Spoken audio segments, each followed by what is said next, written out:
Welcome to this episode of Janet Today, Janet Tomorrow, Janet Forever, the podcast where two cousins discuss all things Janet Jackson. Today we're going to talk about Janet Jackson's Doesn't Really Matter. My name is Courtney, and I'm here with my cousin. Cousin Kam. So I don't know if I told you, but I was having this debate with a friend about which is the best social media platform. What do you use the most often? I use Facebook. It's like number one, and then Instagram. Really? Facebook and Instagram. So I was making the case for Twitter, and just a recent experience has solidified that. I had an interaction with Yvette Nicole Brown. Oh. Yes. She's actually a uber Janet Jackson fan. So she's a part of the Jam fam. She is. She's a huge fan. I've seen her in a couple of interviews where she always gives props, like always. And I love that. She played on The Mayor. The Mayor, yes. Thank you for saying that, because every time I try to explain to someone who she is and I use The Mayor, they're like, yeah, we don't know who that is. And then my friend Googles it and she's like, oh, you mean the lady from Community? I was like, I guess. Yeah. I know her as the mom from The Mayor, okay? That's who she is to me. But yeah, so just a quick story about why I love Twitter so much. So I'm hanging out in those Twitter streets, and I see Yvette has responded to someone who's basically trying to troll her, basically saying that celebrities should not be involved in political discussion, even though the discussion wasn't political. It was about the 1,500 missing children. And so I don't know how that's political. I hate when people just start trolling for no reason because they just want attention. Basically, but she was having none of that. So she had quite the retort. It did include a minor swear word. I was like, yes, she is my hero. So I retweeted it and I said, one day I will run into Yvette Nicole Brown and we will high five over this tweet. And, I just put the app down and let it go. And then, a little bit later, I get a buzz, and she has sent a virtual high five, the palm emoji. And I was like, and this right here is why Twitter wins. Yeah, her clapback game was very strong. So, since the last time you and I talked, there has been a huge deal in the world of Janet Jackson. Miss Jackson won the Icon Award at the Billboard Music Awards. It's been a couple days, but I am still on 10 about it. First TV performance in 9 years, and she's also the first African-American female to win that award. She is. Another record that she put up that no one could take down. I did see a lot of people saying that this should have happened a long time ago. Why did it take until 2018 to have the first Black female icon? Yeah, I don't think a lot of people realize the Billboard Icon Award is a fairly new award. Is it? I hope they got Mike in. Well, they haven't. Oh. Like the first one went to Neil Diamond in 2011. Oh. Right. I mean, it's still exciting for Janet to be the first Black woman to win the award. Jennifer Lopez was the first woman to win it. She won in 2014. And then Celine Dion in 2016 and Cher in 2017. So Janet is the first Black woman to win the award. It's a great accomplishment. Janet deserves every bit of recognition that she's getting, and she has been deserving for a very long time. Absolutely. Next step is the Rock and Roll Hall of Fame, which definitely should have already happened. I can't help but think that the Super Bowl incident cost Janet a lot of recognition and status that she's due. When you talk about privilege in America, to me, it's about who gets to make mistakes, who gets to recover from those mistakes, and then who gets ostracized. Black women aren't allowed any missteps, whether they're intentional or not intentional. All the blame was put on her. And it was unfair because she was automatically chastised and ridiculed. Mm-hmm. And it was more than just her in the situation. But the focus was her. A part of it could have been her name. Jackson name sells papers.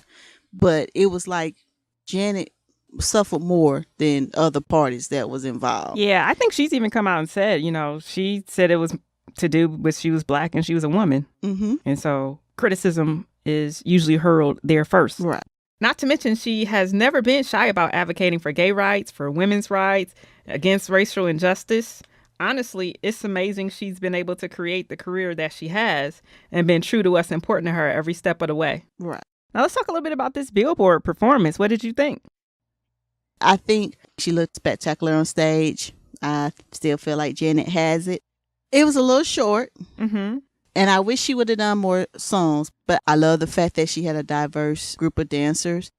And I think overall it was one of the best performances of the night. Yeah. I very much enjoyed it. I will say, I think you and I were texting back and forth, and initially I was a little underwhelmed. And not because of anything Janet did. I mean, she was on point, as she always is. I thought the combination of songs was interesting. She did Nasty, If, and Throb. And that was by far like the most bizarre medley ever to occur. Yeah. I think I understood Nasty, in this era that we're in. Nasty has kind of become a new anthem for women's rights and feminism. So I can totally understand that. Mm-hmm. And Throb, I always love to see her perform Throb. I think the last time we saw that was on Saturday Night Live, where she did Throb on television. Yeah, but you wasn't a fan of If. I love If. If is still one of my favorite songs. It was one of those things, the expression where the whole is greater than the sum of the parts. Mm-hmm. In this instance, I felt like the parts were greater than the whole. Like each portion of the performance was executed beautifully, and I really enjoyed it. It just didn't make sense to me as a whole. And maybe I'm in the minority for that, but it just didn't make sense. I think a lot of people were actually surprised that Throb was played, because I was surprised that she did that song. And I was expecting her to do maybe like Love Will Never Do Without You, or even All For You, which I know she has performed before on stage. But I was kind of like, why Throb? But I think when I texted you, I was like, I think Throb is going to save this. I hadn't thought about it at all. So I did not know what to expect as far as what song she would perform. I just hadn't thought about it at all. So this was very interesting. I'm always pulling for Pleasure Principle. Like anytime Pleasure Principle makes an appearance, I'm for it. She did do Pleasure Principle at the 2006 Billboard Awards. Still one of my faves. One interesting thing that Billboard pointed out was, Janet Jackson has 10 Billboard Hot 100 number ones, and she did not perform any of them. Wow. Like none of these songs made it to number one on the Hot 100, which is pretty awesome because all of these songs, right? Like these are pretty popular songs, and none of them are number one. So I was like, that's when you got it. When you could perform serious hits, and them joints didn't even make it to number one, and you do that at your Icon Awards celebration. The crowd was moving. I thought she looked really good. That outfit was phenomenal. Gold is her color. She is now the gold standard. Are we ever going to talk about that ponytail? What ponytail? Janet's ponytail. Oh, what you got? I'm not a fan of it. I love her stylist. I love, the outfit and the performance, but I wasn't feeling that ponytail. That ponytail wasn't talking to me. It was very similar to how she was wearing her hair during the State of the World tour, but it was a little different. I don't know. I think maybe it was going for youth or throwback or, I don't know what it was going for, but I thought it looked really nice on her. And I think it complemented the outfit and the dancing and everything. I think my favorite Janet hairstyle is the curly hair from the Velvet Rope album. She's had some good hair. Like one thing you can say about her, she's not afraid to try different things. I feel like every hairstyle that has ever been in a hair magazine since the 90s, she's had it. Except for maybe we didn't see finger waves, but they were probably there. Like just because we didn't see them doesn't mean it didn't happen. But I feel like every hairstyle that has ever been in fashion for a Black woman, she has had it. Now, I must admit, I think it was off of an Ebony magazine cover. And I think it was like while she was filming Come Back to Me, where she had like the bangs in the front and then the long cut, like trimmed hair in the back. Yeah, I rocked that for a couple of years just because of Janet. I am struggling to envision what you're describing, but in my mind, I just see a mullet. Yeah, pretty much. And I think every middle school kid, Black kid, had where you had that hairstyle where in the front it was like a bang, and sometimes you had little curls to go up to the top, and then the back would just lay down flat. I promise you, I could find some prom pictures with kids, middle school. I think you did describe the Black woman's mullet, and you are correct. I never had that. My sister did. She had the black woman's mullet. Well, if we could pull up a picture of you in those poetic justice braids, you rocked those for about a couple of years. Braids for a long time. I had every iteration of braids possible. I had crochet braids. I had the 2 strands. I had every braid. Okay, so back to this performance. One thing that caught me off guard a little bit was the way that it was filmed. Like, there was just so many cuts to the audience. Yeah. And no offense, but I was just tired of them focusing on Taylor Swift so much. I understand she's a big name celebrity, but I don't know. We kind of talked about this also, that the audience was sometimes like over dramatic with stuff with some of the other performances. Yes, they were dancing really hard, like way too hard for some of the performances. I was like, was there a pep talk at the commercial break? Like, you all better get out of these seats and bob your head. But I was glad Bruno brought her out. I thought that was a good touch. Yeah. Now, I will say this. You just reminded me. The one thing that irks me a little bit at the very beginning, they started off with a lot of conversation about the Jackson 5. Yeah, I understand the Jackson 5 paved the way for Janet, but this state in her career, she can stand on her own. Right. You could just say Janet. So I didn't understand why they went so deep into the Jackson 5. I agree. Now, I got to assume that she approved whatever footage was ran and whatever speeches were given. So I'm guessing she did not have a problem with it. But I just thought, like you said, at this point, like, she definitely stands on her own too. Mm-hmm. And it's fine to give a nod, like this is where she got her start from. But I felt like it was kind of a long intro before we got to Janet. Do you think they did that because Catherine and Reby was in the audience? I wouldn't think that they would change whatever they were planning for family in the audience. I don't know, but it was good to see Catherine and Reby. Mm-hmm. I thought it was so cute that Reby was filming it on her phone. Like, ma'am, why are you filming on your cell phone? This is being recorded. You will have access to the footage. DVR and YouTube. Yes, I thought that was so cute. Yeah. I was really pleased with the performance. Like I said, I wish she would have done a couple more songs. I think she proved the point. She still got it. That performance was everything, but it still doesn't compare to live. So, like, if you can get to a live show, you got to do it. The excitement you feel watching her on television, you feel 10 times more in person. It's hard to explain. You just got to feel it to believe it. What you think about her speech? Oh, yeah. So, the next morning, it seems like articles came out immediately saying that Janet Jackson makes a statement to support the Me Too movement and the Time's Up movement. And I definitely think she got it in. And I think I wanted to read a little bit of the beginning of her speech. She said, "I'm deeply humbled and grateful for this award. I believe that for all of our challenges, we live in a glorious moment in history. It's a moment when at long last women have made it clear that we will no longer be controlled, manipulated, or abused. I stand with those women and with those men equally outraged by discrimination who support us in heart and mind." And I was like, that was pretty powerful. That's one of the things I love about Janet Jackson is that she never wastes a moment. Right? Like, she could have gotten up there and said, "I'd like to thank the record company and I'd like to do this or whatever. And I'm sure she already thanked them, but she used the moment where she was being honored to spotlight things that were important to her. I think Janet identifies with the Me Too movement. She's always spoken about it. You remember way back during one of the Velvet Rope era interviews in Ebony, she shared that she herself had been a victim of domestic abuse. Right. One of my favorite performances of hers was as Me Too gets. And that was way back in 1998 at the VH1 Fashion Awards. She was nominated for an award and they had wanted her to perform Together Again. And she insisted on performing What About, her song about domestic violence. So when people make it sound like she's jumping on the bandwagon, I'm just like, you all have not been listening. But that's why it's important for a person like Janet to win an award like this with a wide audience and platform, because so many people who wouldn't have listened have now heard. It felt like she was doing some subtweeting to the ex in regards to women being in control of themselves and not being suppressed. And she was very clear about that. So I was like, she did some subtweeting and she did a sermon because she closed it up with, God controls all things. Yeah.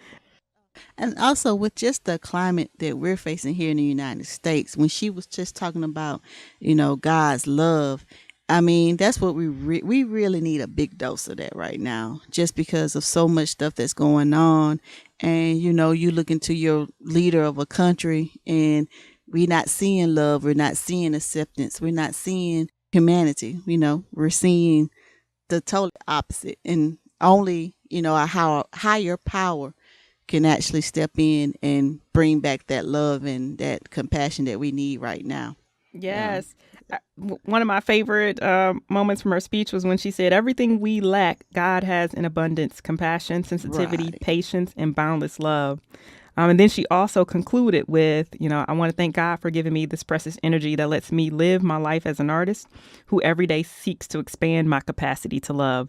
And I just thought that was, you know, really, that speech was the highlight of the night for me. Like, she could have said, as an artist, to, you know, expand my talents, my skill, my performance, my fan base. But she said, my capacity to love. It was definitely a great speech and highlight of the show. So Billboard came out with some rankings of performances. And I wanted to ask you, before we look at them, the performances from 2018, what performance besides Janet Jackson stuck out for you? Salt-N-Pepa featuring En Vogue. Yes. It took me from elementary all the way to high school with those hits. And they look good. The ladies of Salt-N-Pepa, I don't know what they're doing, but they workout plan is definitely working out. Yes, they were. Including Splendoretta. Got to put her in there. Yes, they were. They were so good. And I even enjoyed their set. They had the big boom box. They had the DJ booth with Spinderella. I just really thought that everything they did was well done and well executed. I know a lot of folks said that Janet should have closed the show. But if Janet couldn't close the show, then they picked the absolute right group to do it. Yeah. What about you? What performance stood out to you? What you felt was it was definitely Salt-N-Pepa for me. I agree with you wholeheartedly. It was Salt-N-Pepa. I did not expect for them to rock it like that. It was so good. It felt exactly like it felt in the 80s, you know, when you heard Push It for the first time. And a lot of times, and I would say particularly with men, but with women as well, but a lot of times with rappers, you go to the show or you hear them live and it sounds nothing like the album. You know, they're shouting, they're yelling. It's just all kinds of craziness. Mm-hmm. But what I would say for Salt-N-Pepa is, if it didn't sound like the record, I mean, they might as well have played the tape. We could have just watched them. That's how good it was. So I really enjoyed their performance.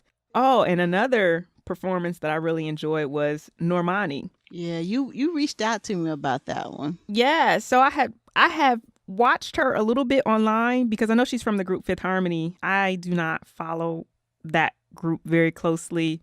You know, I kind of fell off on the new age R&B. I am all over the map with my musical taste these days. So my current R&B catalog is pretty shallow at the moment.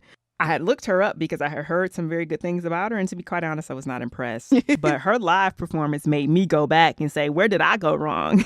I need to give her another chance. I really enjoyed it. So she was my surprise of the night. I am now a Normani fan.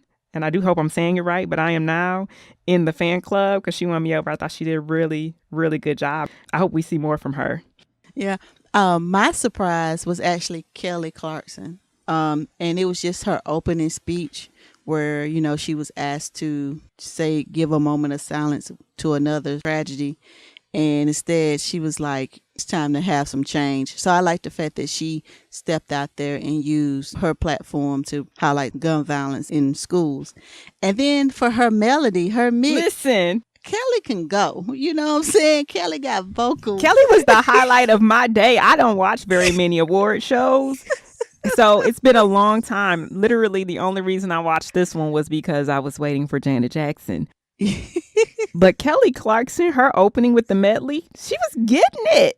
Mm-hmm. She should host everything. Yes. I want her to host everything. I want her to host Deal or No Deal. I want her to host Jeopardy. I want her to host everything. Not Deal or No Deal. I want her to host the National Dog Breeding Championship. I want her to host everything. But yeah, overall, Billboard, I'm going to be honest, I hadn't watched the Billboard Awards in years. Probably decades. I don't know. I just haven't watched it in a long time. But of course, when they're honoring Janet, I had to tune in. And, there was a couple of performances where I was like, no, but overall, Salt-N-Pepa and Kelly and Janet was worth watching. All right, let's get into this week's song.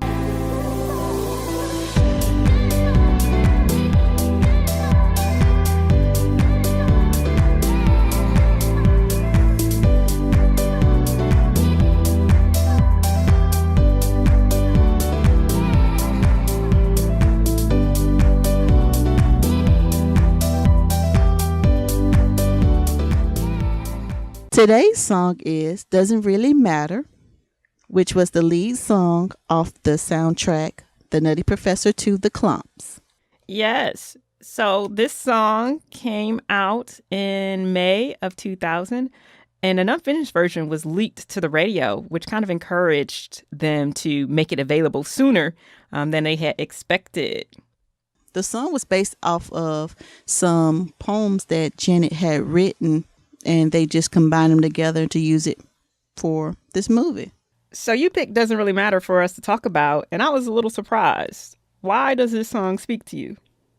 The reason why I chose this song is just because when this song came out, not only was it a catchy, pop tune, but it also had a meaningful message about loving a person as they are. And also, at the time, my favorite actor, Eddie Murphy, was coming out with the Klumps from The Nutty Professor, and it all just came hand in hand.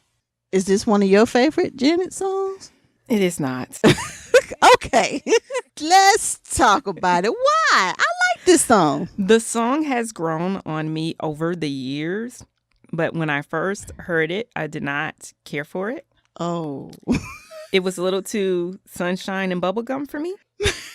Okay. First of all, when you said the song has grown on me, you sound like an old married couple. He's grown over me. That's pretty much the relationship I have with this song. It used to be that if it came on the radio, I wouldn't turn. Like I didn't seek it out, but I wouldn't turn the station. And now, maybe just a couple weeks ago, I got into my car and I actually looked for it on my iTunes and played it. And I listened to it twice and I was over it. I don't mind this song though. I mean, I actually it has a great message. It has a great up-tempo feel. And I think it came out between Velvet Rope and All For You, right? Right. It did. It did. So it was really a good transition into the All For You album.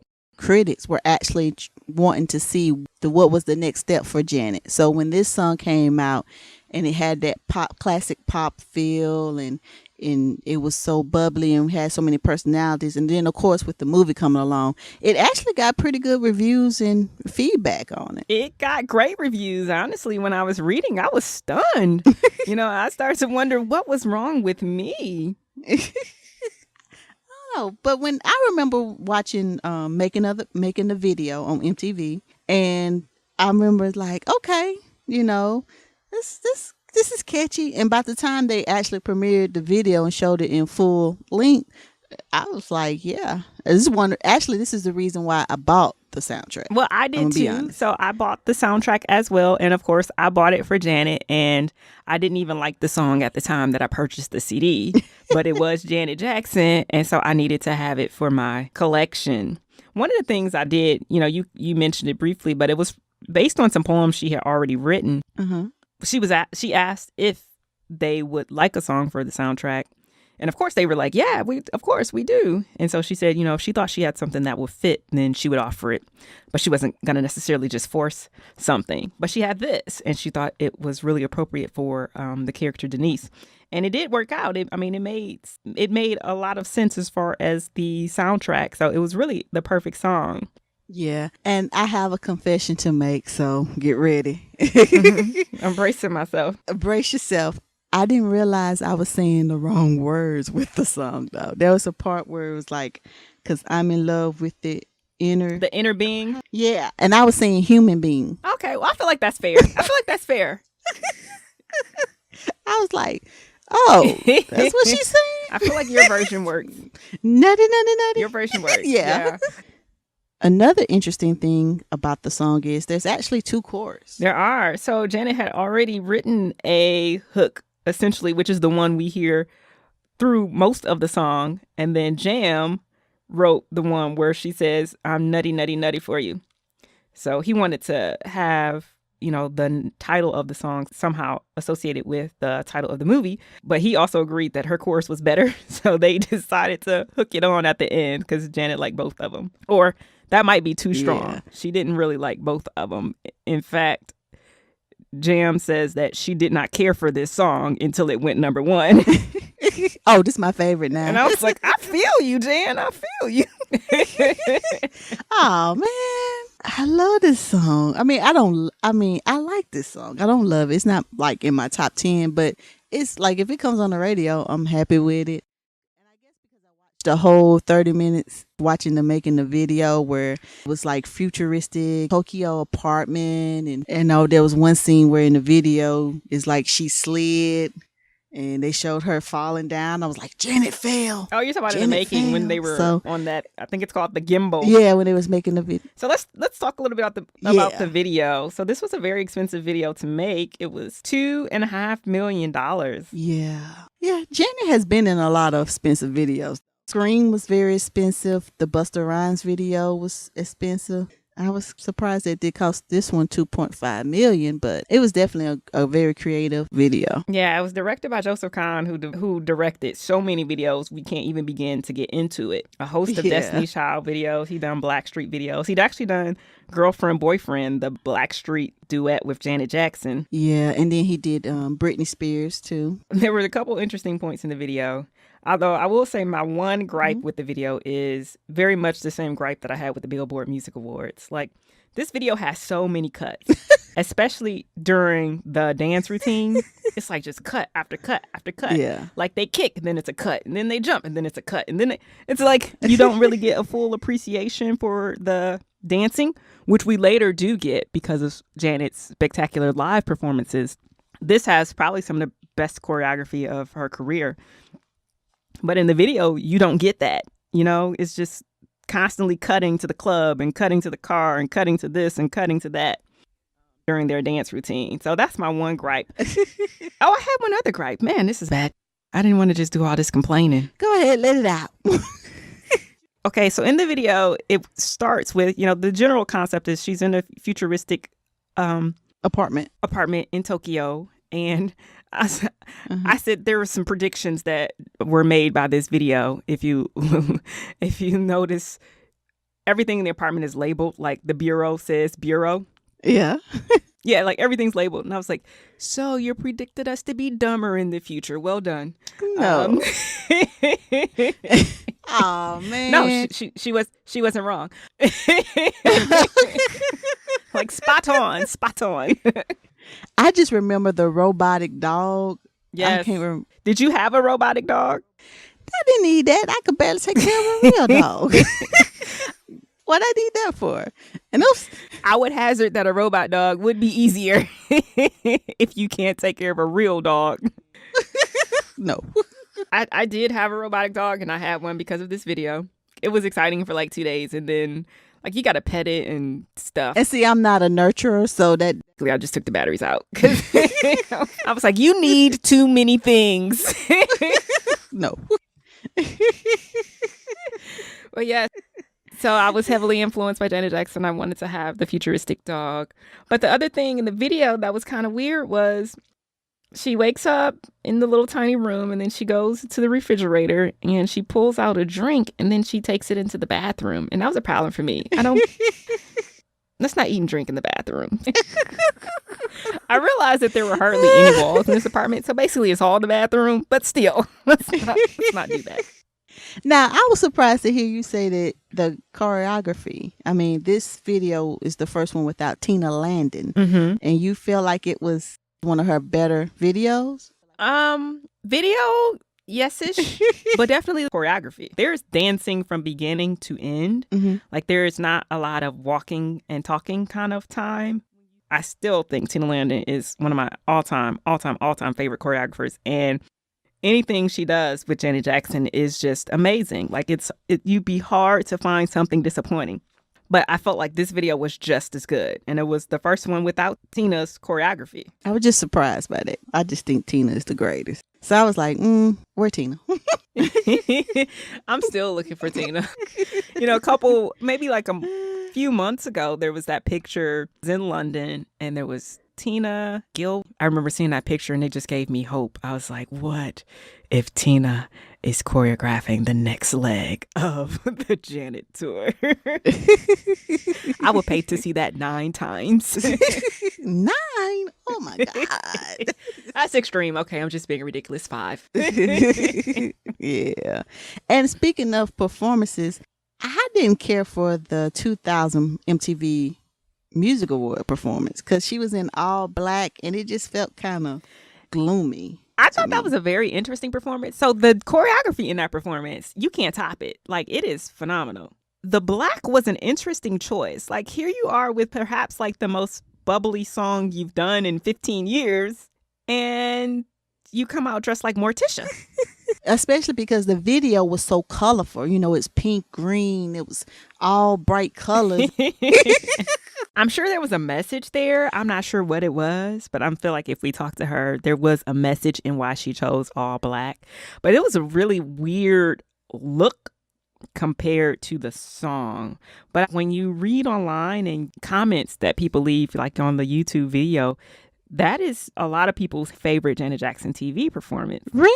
Yes, of this, which is the reason I went to watch it, because a lot of people were talking about it a couple weeks ago on Twitter. And so I went to watch it to see the full thing. And it's really good, but it's hard to get past, like, the staging's weird and the costumes are weird and it's just weird. But the choreography is on point. Like, it is so clean and so crisp. And like I said, she dances from start to finish. Like, there is not a moment where she is not moving. So it's really good. And it won some awards too. I was kind of shocked that it won the BMI Pop Awards for most played song. Mm-hmm. The boy band groups were hot, Britney Spears and all them out. It beat them out for most played song. Ooh, A Name from the Past had an award, and it was named favorite. It won favorite song from a movie. In North Carolina, we had gone up to the mountains and I was driving back and we stopped at a grocery store, girl, that had actual video cassettes that you could still rent. VHS cassettes. Oh my God. That you could rent. Yes. I miss girl. Also, it won the VH1 Fashion Awards for Most Stylish Video. It did, yes. So overall, for this song, like I said, it grew on me. It did not start out as my favorite. I was kind of suckered into it because, one, of my undying love for Janet Jackson, but also, two, the movie The Nutty Professor made me more interested in the single. At the time, I did really like the movie, and so it definitely hooked me as far as the single and having Janet's contribution to it, which is also the reason why I bought the How Stella Got Her Groove Back soundtrack as well. Now, that was a good buy, too. It was a good soundtrack, but I only really bought it for Janet's contribution to that Shaggy song. So overall, it doesn't live in my favorite Janet Jackson songs, not at all. Like, if there was a game show where I had to name Janet Jackson songs, I probably wouldn't even come up with this one. But I don't mind it, and it's a good song, and lots of people liked it. So there it is. For me, I love the movie, so it just was a perfect blend, perfect timing, perfect combination. Is it in my top 10? No, but it's definitely one of my favorite Janets. All right, let's get to Together Again.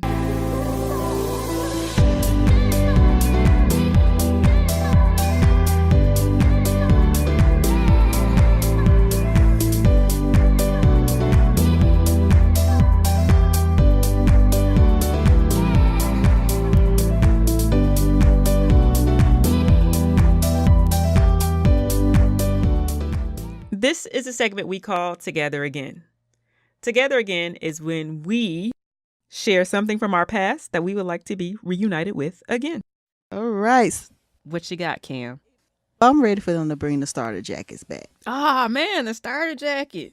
Because the starter jacket was a symbol of like you made it. And my starter jacket was the Charlotte Hornets. Oh, man. I had so much Charlotte Hornets gear and had never been to Charlotte. Right. I live in Charlotte now, but at the time when I had Grandmama and Alonzo Mourning and Muggsy Bogues, I didn't even know where Charlotte was on the map. Now, there was 2 types of starter jackets. It was the one where you had to put your whole body through it, and you had that pouch in the front. That pouch was good for holding all your snacks during class. And then you also had just a regular bundle. But both, let me tell you why the starter jacket was great, because not only could you rep your team, yes, it kept you warm so nobody didn't trip, and it was actually, for the price, was good quality. I missed that because now when I buy jackets and stuff, I'm just like, something's missing, you know. But I really wish they would bring back, I know they have the starter socks, but bring back the starter jackets. I would rep that. And I don't know if you remember, but DJ Jazzy Jeff actually had like a commercial where he was wearing the starter hat. Yes. First you twist it, and then he had on the starter jacket. That was one of the greatest commercials ever. Yes. I forgot about that. I co-signed that wholeheartedly. I did enjoy the starter jacket. My Together Again is something that kids today might not even know what I'm talking about. Uh-oh. Liner notes. What? Man, you remember when you used to buy your CD or your cassette and you get home and the first thing you do is rip out those liner notes, see all the lyrics, and then read their thank yous and who they dedicated it to and all of that? Yes. I really missed that. And let me tell you when it hit home for me. I have 2, actually 3, but 2 versions of Unbreakable albums. So I have the actual LP, which I haven't opened yet. It's a double LP, and it's just still in its cellophane wrap, and it's on the shelf. But I also ended up getting the MP3 version. I pre-ordered it when it first came out, so they just sent you the link. And then when I bought the LP, I got another download link, and I was like, this is not exciting. Like the highlight of a Janet Jackson album used to be reading who she's dedicating what to. And, you know, sometimes she have little scribbles in there of her writing about something. There would be all sorts of pictures. It was like a tour book. Yeah. And now you just get an email link. And not just to piggyback off that, the thing was, it was better if you had the CD, because I had the cassette, and the cassette was like you had to pull out the whole thing and then try to rebundle it in without messing it up. Unroll it. Yes. And then if you tear apart, then you had to sit there and try to tape it together so it could go. It'd be like 3 feet long by the time you get it out of that cassette. Yeah. So when it was better when you had the CD. Because the CD was more like a booklet. You could just slide it in and out. But if you had the cassette, don't let nobody borrow it. I had the Janet cassette. I eventually got the CD as well. But I had the cassette. And once you unraveled that thing, there was no getting it back in there. Oh, man. And Michael, like on his Thriller, he actually had his drawings. Yes. So, I mean, like, oh, yeah, man. Liner notes, bring them back. So, yes, that's what I would like to be reunited with, liner notes. Give me proper documentation for your musical creations. Yeah. That's all I'm asking for. Yeah. Kids need that. I'm for real, because one thing it was like, that's how I knew who got credit for what.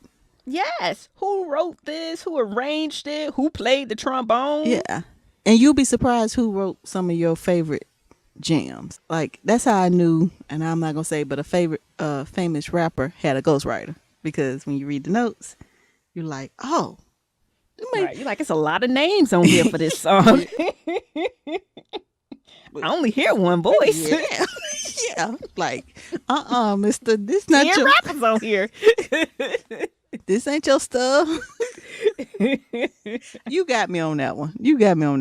I gotta come up with another one next time. I really want to open that Unbreakable LP just to see what's inside. Open it. I tried to scour the internet to see like somebody take a picture of it and put it up there. Let me Google image this. Peace.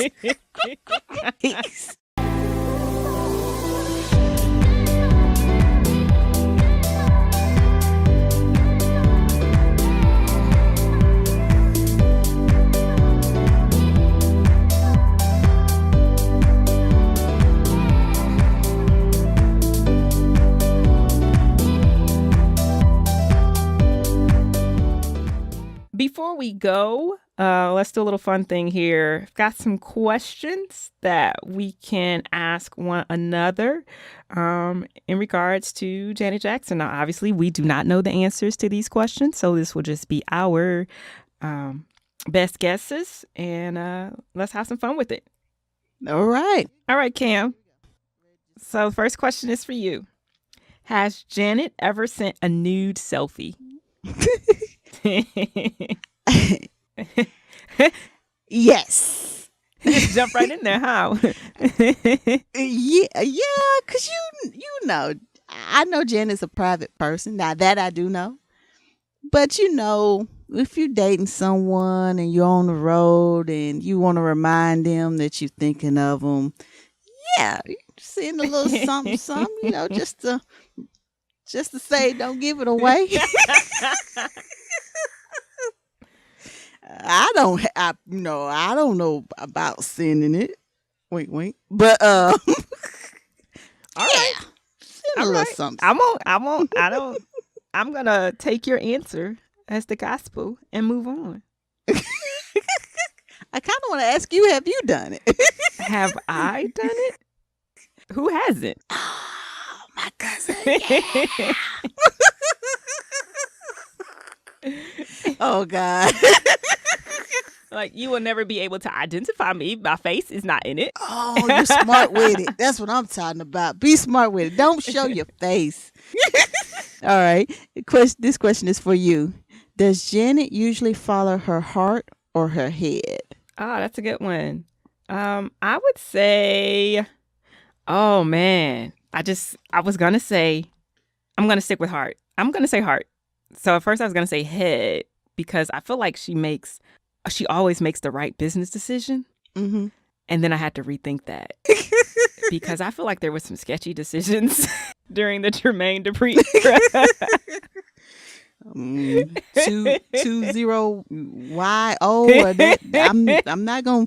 It's them numbers, them letters come to mind when you say. I'm not gonna name anything in specifics, but I do feel like there were some decisions made with her heart rather than her head in regard to business in the 2000s. And I'm not even mad because when you're in love and you and your significant other decide some things, you decide together. And I do feel like there was influence in her relationship at that time that just made not necessarily worse or bad business choices, but definitely different choices than she would have made otherwise. Specifically, I think about not including Jimmy Jam and Terry Lewis in some of those projects. I feel like was a heart decision, not a head decision.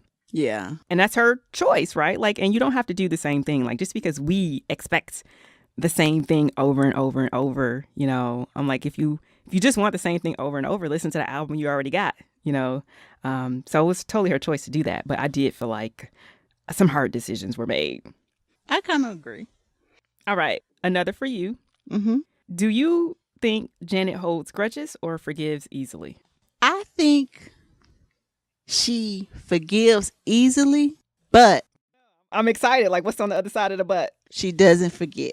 Ah. I really do. I don't think holding grudges in her spirit, but I think she's she'll say a little prayer for you and walk away from you. Next time she see you, she might just give you the head nod and keep it moving. Because, and I hate to bring this up, but Justin keeps saying, "Oh, me and Janet talked about it." Janet's like, Mom on the situation has said nothing. I forgive him, but I would never forget that statement on Super Bowl Sunday when she just said, "I will not." There are rumors I will be performing. I will not. The end. There wasn't anymore. Because that's one thing about the Super Bowl I didn't like. To hype up his performance, they had to keep mentioning her name. And would Janet show up? Would she not perform? I'm like, dude. Yeah, I appreciate that. She was like, you will not be getting any eyeballs based on my name. I will put an end to this now. So you might be onto something. So I think you're right. I think she forgives. I feel like she probably gives you a lot of chances. So, like, once your chances are up, though, they just up. All right, next question, and this for you. If Janet is interested in someone, does she like to be pursued, or does she prefer to do the chasing? I would like to say that she probably likes to be pursued. I would say it probably doesn't happen that way that much. And I would only say because I think I heard her one time say something like almost everyone she had ever dated, she had asked them out because guys are oftentimes intimidated. So I think that she would like to be pursued. And that would be her preference, but maybe it doesn't always happen that way. I know that's my preference. You know, I have developed a new outlook on life, and that is, if you want me, then you need to say something. My answer would be yes. Right. I think she prefers to be pursued, but doesn't mind doing the chasing. Final answer.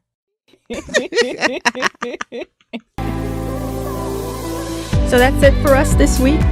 On behalf of myself, Courtney Stribling, and my cousin Kam, we'd like to thank you for spending time with us.